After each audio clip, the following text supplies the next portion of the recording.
Afrika, jeder sind Freunde. Alleine, also für keine Menschen. Das alles machen, ja? Morgen, übermorgen, Bulle. Hakuna matata, hakuna matata.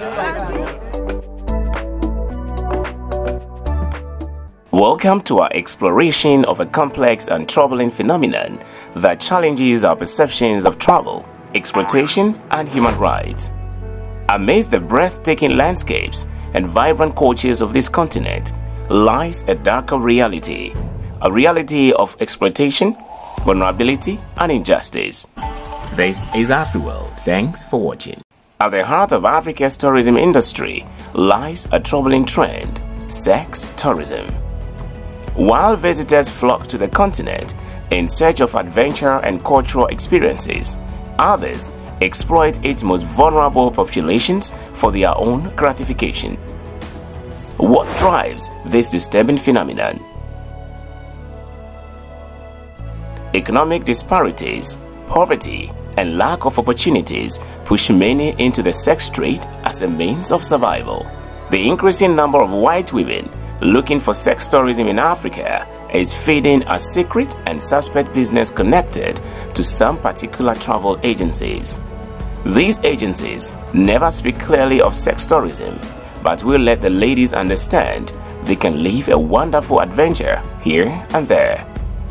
They organize safaris that include young men or parties where local men work as gigolo. Some of these men are only looking for a rich lady to marry in order to escape their situation of extreme poverty.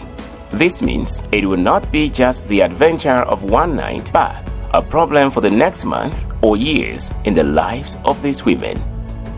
Female sex tourism is often referred to as love tourism and becomes a lifestyle for some women who make frequent trips to see a regular boyfriend or simply play the ground.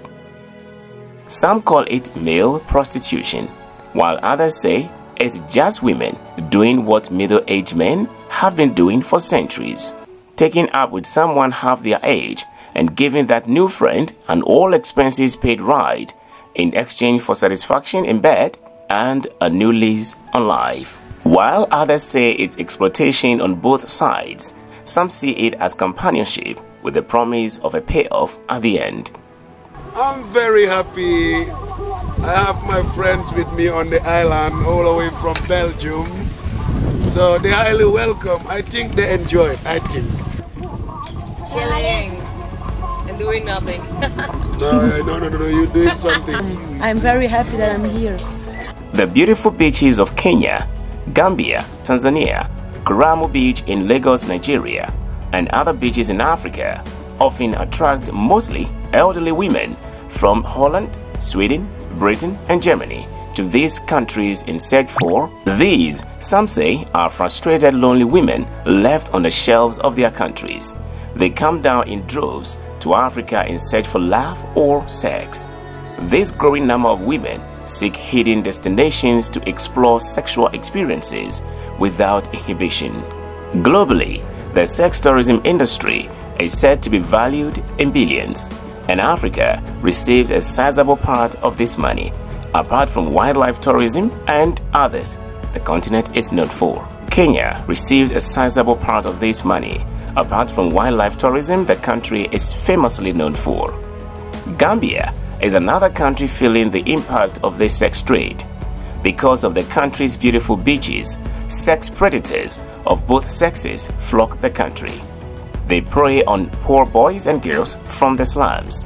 These boys are locally known as bumpsters, a term used to describe impoverished Gambian boys who hang around the beaches with Western women.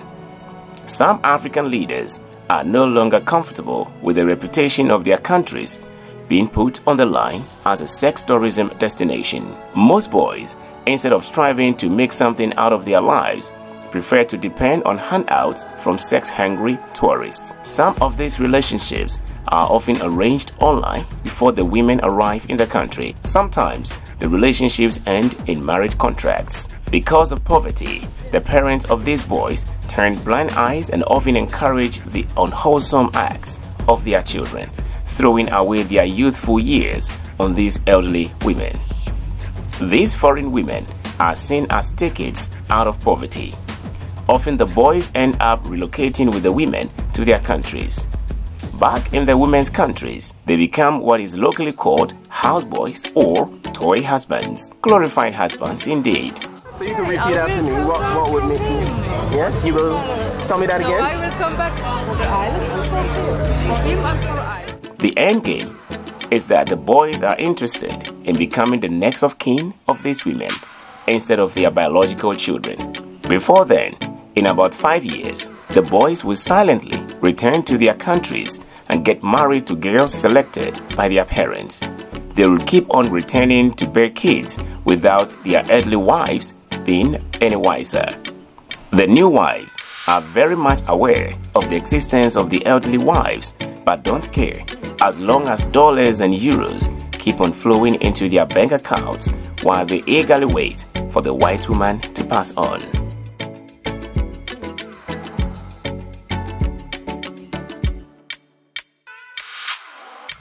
My husband ever loved me for a moment. He loved what I could provide for him.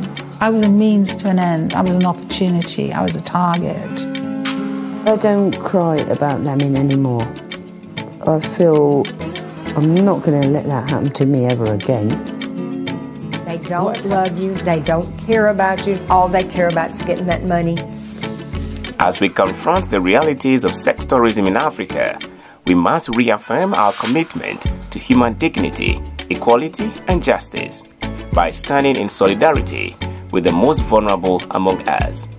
We can create a future where exploitation has no place and where all are free to live with dignity and hope. Together, let us strive for a world where exploitation and injustice are replaced by compassion, respect, and empowerment. In the journey towards justice, every voice matters. Every action counts. So, what's your take on this? Let us know in the comment section below. And in case you haven't joined us yet, don't forget to subscribe and follow us for more.